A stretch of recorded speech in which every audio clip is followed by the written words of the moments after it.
Hello साथियों, स्वागत है आप सभी का एक बार फिर से आपके अपने YouTube channel UPSC journey Hindi में।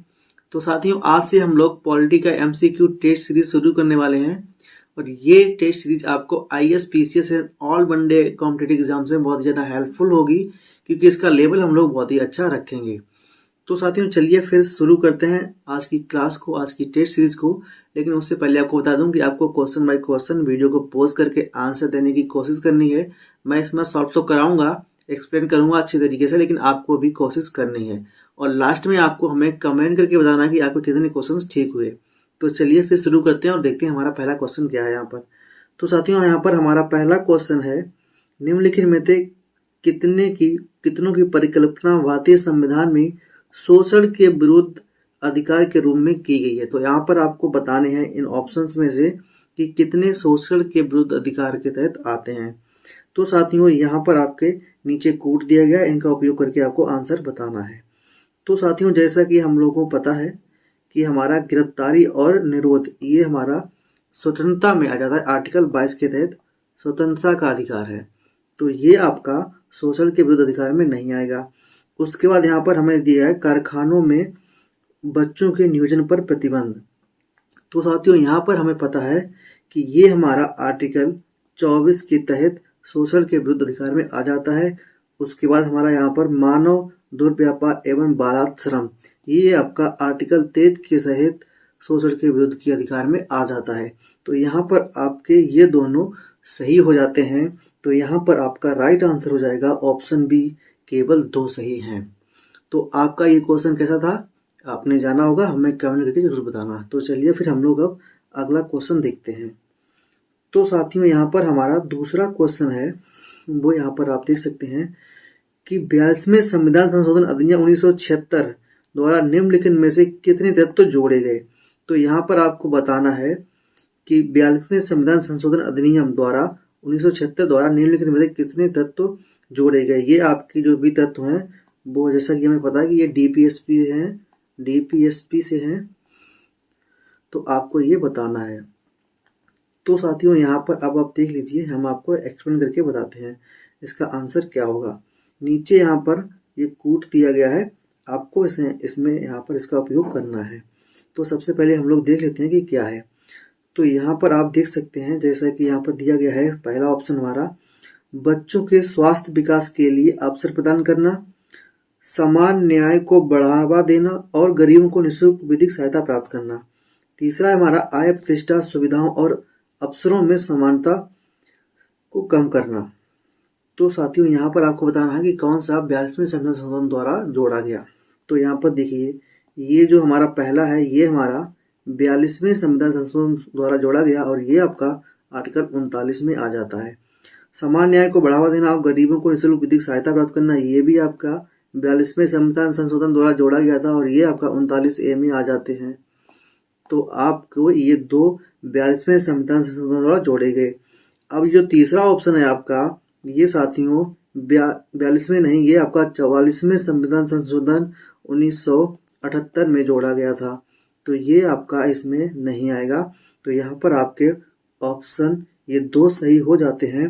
तो यहाँ पर आपका राइट ऑप्शन हो जाएगा केवल 2, ऑप्शन बी।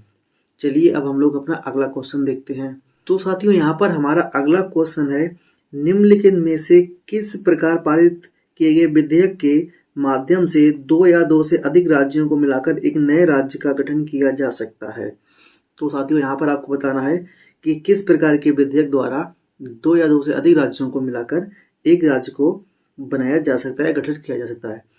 तो साथियों, सबसे पहले हम लोग जान लेते हैं कि इसके बारे में थोड़ा हमारे संविधान में क्या है। तो जैसा कि हमें पता है कि आर्टिकल 3 के तहत संसद किसी भी राज्य की सीमा को बढ़ा सकता है, घटा सकता है, या फिर 2 या फिर 2 से अधिक राज्यों को मिलाकर एक राज्य का या नए राज्य का गठन कर सकता है, या फिर उसका नाम बदल सकता है। और साथियों, वहीं आर्टिकल 4 में दिया गया है कि संसद ये जो राज्यों का नाम में चेंज करेगा या फिर राज्यों की सीमा बढ़ाएगा, ये सब संसद आर्टिकल 368 के तहत संशोधन नहीं माना जाएगा।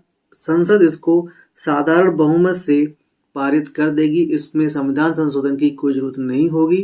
ये आर्टिकल 4 में दिया गया है। तो इसका राइट आंसर हो जाएगा ए, साधारण बहुमत से।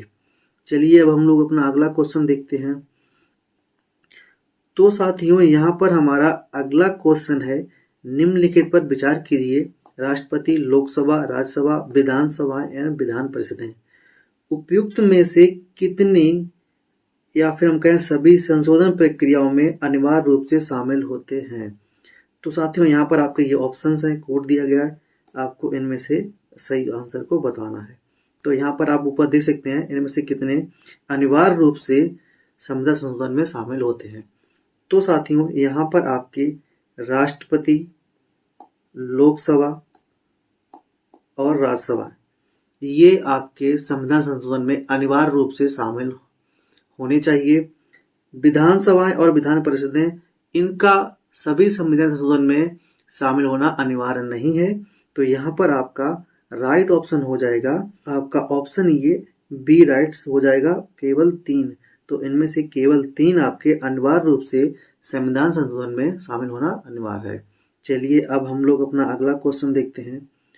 तो साथियों यहाँ पर हमारा अगला क्वेश्चन है और ये है, केंद्रीय सतर्कता आयोग सीवीसी के सदस्यों के संदर्भ में निम्नलिखित कथनों पर विचार कीजिए।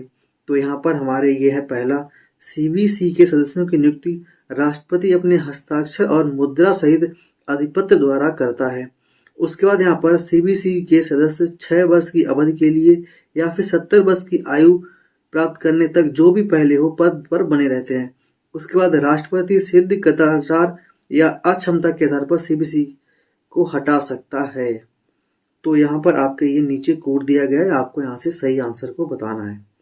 तो साथियों देख लीजिए यहाँ पर क्या है।